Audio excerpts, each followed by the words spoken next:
ఒక యువతకు మార్గదర్శి ఉన్నారు. యువగళం పాదయాత్ర పేరుతో 226 రోజుల పాటు 4000 కిలోమీటర్లు రాష్ట్రమంతా తిరిగి సదవగాహనతోటి ప్రజా ప్రత్యక్ష అనుబంధం కలిగినటువంటి నేతగా, ఆధునిక ఆలోచనలకు ప్రతినిధిగా, రాష్ట్ర మానవ వనరుల అభివృద్ధి, IT, communications, electronics, real time governance శాఖ అమాత్యవర్యులు శ్రీ నారా లోకేష్ బాబు గారు. బాబు గారి తనయుడిగా కాదు, వారి యొక్క ఆలోచనలకు తనయుడుగా అన్నట్టుగా ఈ రాష్ట్ర అభివృద్ధికి కట్టుబడి నిబద్ధతతో కృషి చేస్తున్న శ్రీ నారా లోకేష్ గారిని మాట్లాడవలసిందిగా మనవి.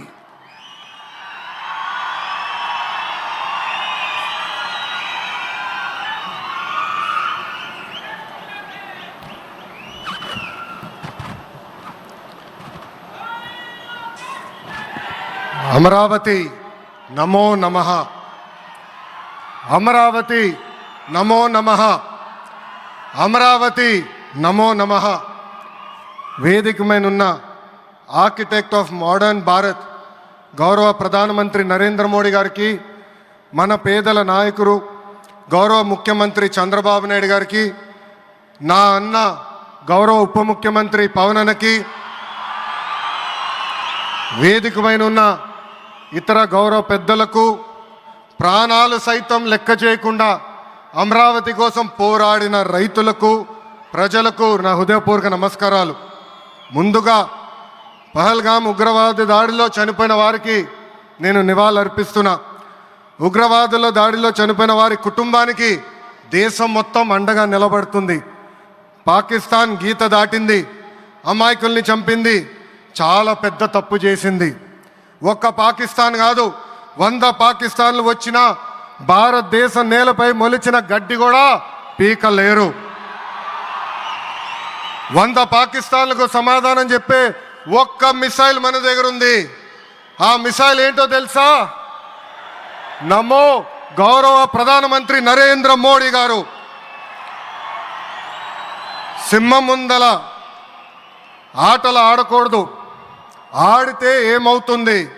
మన సింహం నమో కొట్టే దెబ్బకి వరల్డ్ మ్యాప్లోనే పాకిస్తాన్ అని మిస్సింగ్ రావటం ఖాయం. ఈరోజు పాకిస్తాన్ ఆర్మీలో పనిచేసేవారు కొంతమంది రాజీనామా చేశారు, కొంతమంది సెలవులు పెట్టిపోయారు. దట్ ఈస్ మన నమో. నమో కొట్టే దెబ్బకి పాకిస్తాన్ దిమ్మ తిరుగుతాం ఖాయం. ఈరోజు నేను గర్వంగా చెప్పగలుగుతున్నా, ఎంటైర్ నేషన్ స్టాండ్స్ విత్ మన నమో. కేంద్రం ఈరోజు కులగణన చేయాలన్న నిర్ణయం తీసుకుంది. ఇది ఒక నిర్ణయం కాదు, ఇది ఒక సంచలనం. Where others hesitated for decades, Namo acted, rewriting history with courage. True to his commitment to empower the marginalised and deprived, Namo's bold stroke will deliver social justice in its truest form. Namo గారికి ఆంధ్రప్రదేశ్ అన్న, అమరావతి అన్న ఎంతో ప్రేమ. ఇప్పుడు ఆయన ఢిల్లీలో ఎంత బిజీగా ఉన్నారో మనందరూ తెలుసు. ఆయన ఈ కార్యక్రమానికి వచ్చారు. 2024 ఎన్నికల్లో ప్రజలు ఎన్డీఏ ప్రభుత్వానికి 94 సీట్లు గెలిపించారు. అందుకే మన ప్రధాని నమో గారు ఆంధ్రప్రదేశ్ కోరిన అన్ని కోరికలు తీరుస్తున్నారు. మొన్నే విశాఖపట్నానికి వచ్చి railway zone, NTPC green project, Nakkapalli bulk drug పార్క్కి నిధులు కేటాయించారు. ఏకంగా విశాఖపట్నం ఉక్కు ఫ్యాక్టరీని కాపాడారు. ఇప్పుడు అమరావతికి వచ్చి నిధులే కాదు పనులు కూడా ప్రారంభించబోతున్నారు. మనం ఒకసారి గతం కూడా గుర్తు చేసుకోవాలి. 2014లో రాష్ట్ర విభజన జరిగింది. కట్టుబట్టలతో మెడబట్టి మన బయటికి గెంటేశారు. ఎక్కడి నుంచి పరిపాలించాలో తెలియని పరిస్థితి. కానీ మన సిబిఎన్ గారికి సంక్షోభాలు కొత్త కాదు.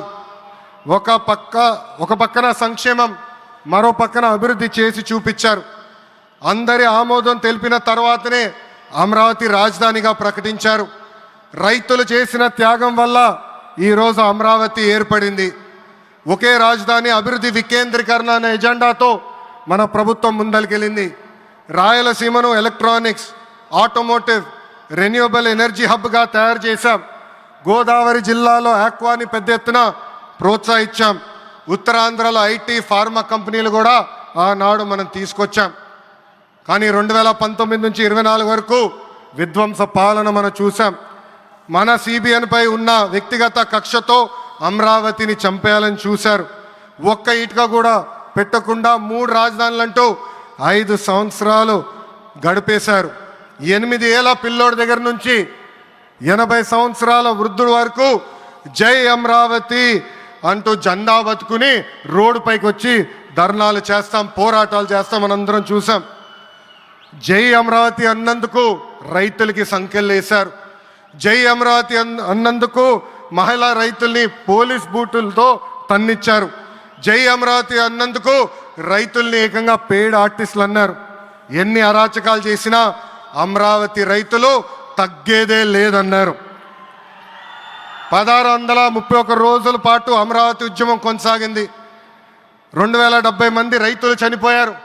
సుమారుగా 3000 మంది రైతుల పైన ఆనాటి ప్రభుత్వం దొంగ కేసులు పెట్టింది. ఎన్ని కుట్రలు చేసినా జై అమరావతి అన్న నినాదం ఆపలేకపోయారు. అయినా ఆపేదానికి పీకేదానికి అమరావతి ఎవరో ఇంట్లో పెంచుకున్న మొక్క కాదు, జనం గుండెల్లో దాచుకున్న ప్రజా రాజధాని. అమరావతికి శంకుస్థాపన చేసింది ఎవరు? మన నమో శంకుస్థాపన చేసిన అమరావతి ఆపే దమ్ము ఎవరికి లేదు. 1631 రోజుల పాటు పోరాడి అమరావతిని నిలబెట్టిన రైతులకి నేను ఈరోజు శిరస్సు వంచి నమస్కరిస్తున్నాను. ప్రధాని నమో గారి చేతి మీదుగా అమరావతి పనులు తిరిగి ప్రారంభం అవుతున్నాయి. ఇంకా అమరావతి అన్స్టాపబుల్. అభివృద్ధి వికేంద్రీకరణ అంతే స్పీడ్గా జరిగిపోతుంది. Polavaram, Visakha steel plant, Bhogapuram airport, Prakasam జిల్లాలో CBG plant, Kurnool high court bench, ఇలా అన్ని కార్యక్రమాలు జెట్ స్పీడ్తో జరుగుతాయి. ప్రజాప్రభుత్వం ఏర్పడిన 10 నెలల్లోనే 8 లక్షల కోట్ల పెట్టుబడితో వాటి ద్వారా 5 లక్షల మందికి ఉద్యోగాల అవకాశాలు కల్పించడానికి అనేక నిర్ణయాలు మేము తీసుకున్నాం, ఒప్పందాలు కుదిరించుకున్నాం. అంతేకాదు 16,347 పోస్టులతో మెగా డిఎస్సి నోటిఫికేషన్ కూడా ఇచ్చాం. 5 ఏళ్ళలో ప్రైవేట్ రంగంలో 20 లక్షల ఉద్యోగాలు కల్పించాలని ఒకే ఒక లక్ష్యంతో ఈ ప్రజాప్రభుత్వం పనిచేస్తుంది. ఆంధ్రప్రదేశ్లో ఇప్పుడు డబుల్ ఇంజిన్ సర్కార్ ఉంది. 2 పవర్ఫుల్ ఇంజిన్లు. ఒక పక్కన మన నమో, మరో పక్కన మన సిబిఎన్ గారు. అభివృద్ధి సంక్షేమం అనేది జోడెద్దుల బండి. ఎన్ని ఇబ్బందులు ఉన్నా సంక్షేమ కార్యక్రమాలు అమలు చేస్తూ అభివృద్ధి పరుగులు పెట్టిస్తున్నారు మన సిబిఎన్, మన పవన్ అన్న. ఇంకా మనకి తిరిగే లేదు. ఇది తెలుపుకుంటూ గౌరవ ముఖ్యమంత్రి గారు ఎప్పుడూ మన పైన ప్రేమ చూపిస్తూనే ఉన్నారు. మనం అడిగిన అన్ని కోరికలు తీర్చుకుంటూనే వస్తున్నారు.